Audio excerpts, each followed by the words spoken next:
Are you excited for the next section of our app? I hope so, because this is a really cool one. So now you're going to build the hotel description part of the interface. And for that, you're going to continue using Flexbox properties, including flex wrap, to build a multi-column list. Plus, I will teach you how and why we use CSS masks with mask image and mask size. So in this lecture and the next one, we're going to take care of this part here of our app. So this container here and all the content that's in here. But before we can do that, we have to actually build this layout here. So with this column here and this one on the right side, and format this container element which contains these two columns, okay? So that's the first thing that we're gonna do. And then after that, we can take care of what's here in the hotel description. All right, so back to our markup. Here we are in the hotel view still, because remember that entire part on the right side, so all of that here, everything here, we call the hotel view. And then in there, we already have the gallery, the overview, and so now it's time to put an element called the detail. So detail will be this box, which contains the two columns that I just showed you. So detail is all of this part here, which has the gray background. All right. And then we have on the left side the description, and on the right side here, the user reviews. So description,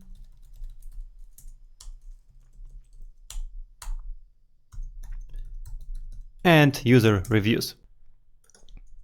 Okay, let me just write that here.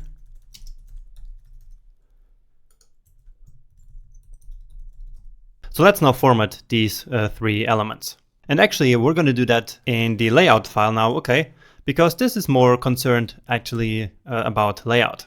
It's not really about building components.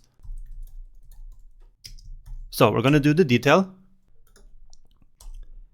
the description, as well as the user reviews.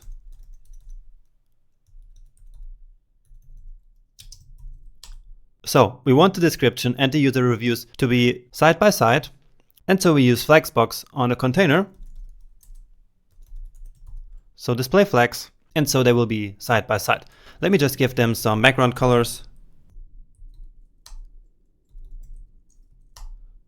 So orange, red for this one. And this one I like to put yellow, green. Okay, so we want this one here to actually have 60% of the available width. And so let's do that with our flex property. And here I'm saying that I don't want it to grow. So flex grow 0. I also don't want it to shrink. So flex shrink 0. And then the 60% for the flex basis. All right. So usually when I'm using a percentage value here, I set the other two to 0. Okay. And in this one, I basically want to occupy the remaining space by setting flex to 1. Okay. And now also we want some margin between them, of course. So I can simply say margin right 4.5 rem. So let's take a look at that. And all right, so that's the layout that we were looking for actually. Now let's just give this container here a padding. So padding and 4.5 rem as well. So the padding here is the same one as the right margin on the description. And that looks like that.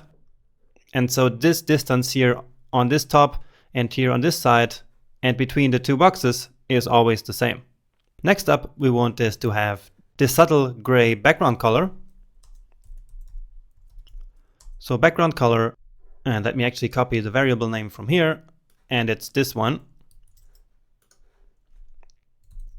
And I also wanted to have the border on the bottom.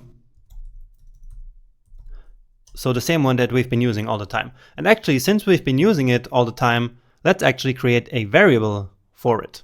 Okay, so let me get that.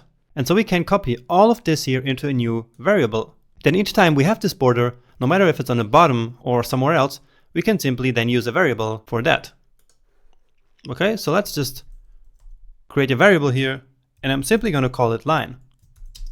All right, and now you see that this variable here, so the line variable, actually contains another variable, but that's perfectly fine. It's going to work just fine. So we can now replace it here with line. All right. And actually we have this somewhere else, I think. It's in the right here in the overview, right? So this here is the exact same thing. And so we just say line. And then, of course, we also want it here in the detail that we were working on before. So let's take a look at that. And here we go. So our 3 lines are still there. So here, here, and now here as well. Okay, so we already have the layout of this detail section here completed. Now let's just start to format this description box here, okay? So description, and we want it to have a white background, and we want it to have a box shadow as well. And that box shadow is 0, 2 rem, then 5 rem for the blur, RGBA, black, and then just very subtle here, so almost invisible shadow, just like this. So let's check that out. And so here we go.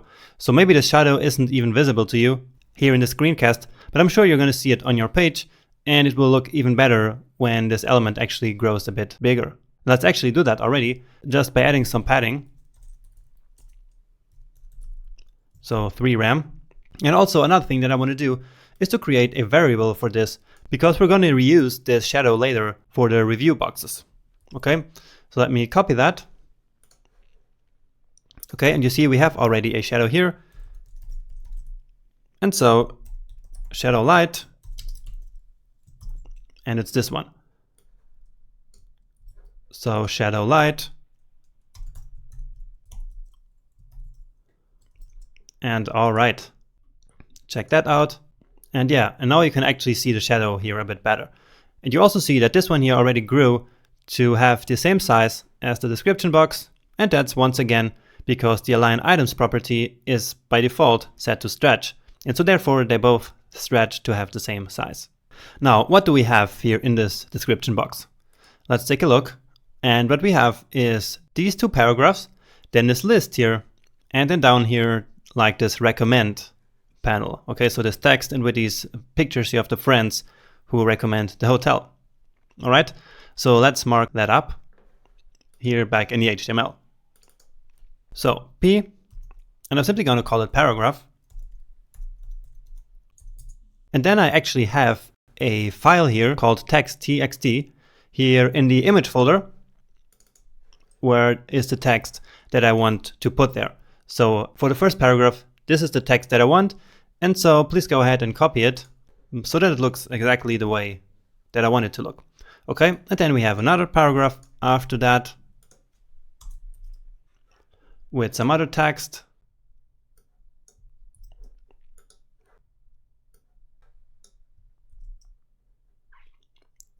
Okay, next up we have that list, so an unordered list, and I'm simply going to call it list.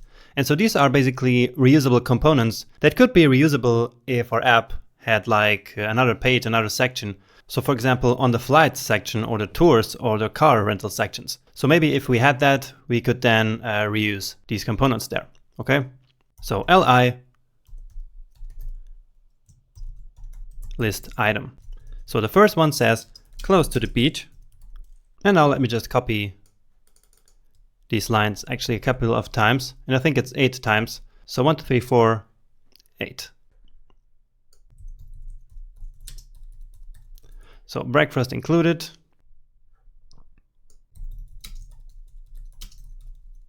Free airport shuttle. And then there's actually one thing that I want to show you. And I think this is part of Emmet as well. But anyway, I have it here in my text editor. And that is called expand selection. And what that does is basically when I'm inside of this tag here, when I hit expand selection like this, then it will select this entire text. Okay.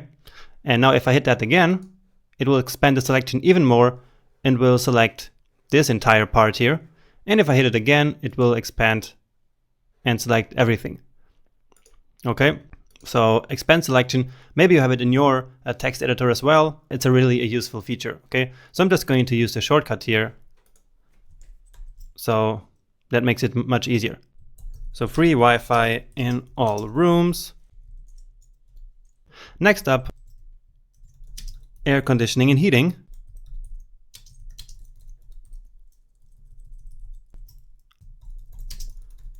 pets allowed. And I'm just making this a huge list so that we can use some flexbox on this a bit later. Okay, and so we have to have a couple of list items here, not just 2 or 3.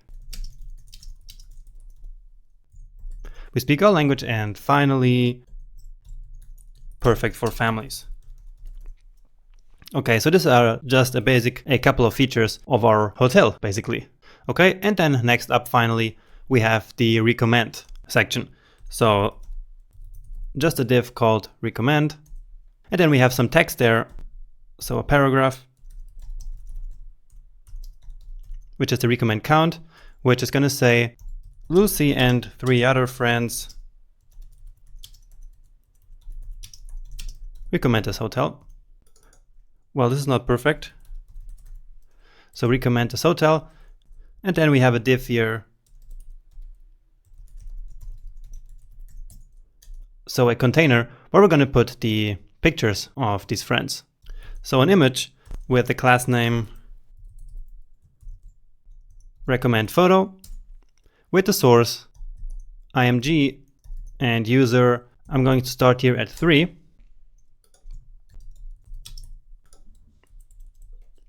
And we have 4 pictures, and this one is number 4, 5, and 6. And so here just the alternative text. And that is pretty much it, I believe. So let's check that out. And here we go. So that's our content.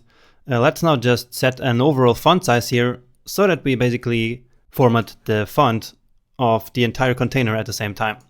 So here in the description box, font size 14 pixels, so 1.4 rem. And so yeah, I think we're done with this file here. And so we can now come to the next one. All right, and once again, you see that this one here stretches to fill the entire content. And now what you also see is that the container is now too big. And that's because we set a fixed height here on the hotel view container, I believe. So let me check that out and remove it, because that was just for testing. Yeah, here you see. So the hotel view has this height of 80 rem, but now we of course don't want that anymore. We want the content to define the height of the box as usual. And so now that should be gone. And yeah. All right, so now we're ready to format all of these components that we now have in our description box. So let's do that right in the next video. I hope you join me there.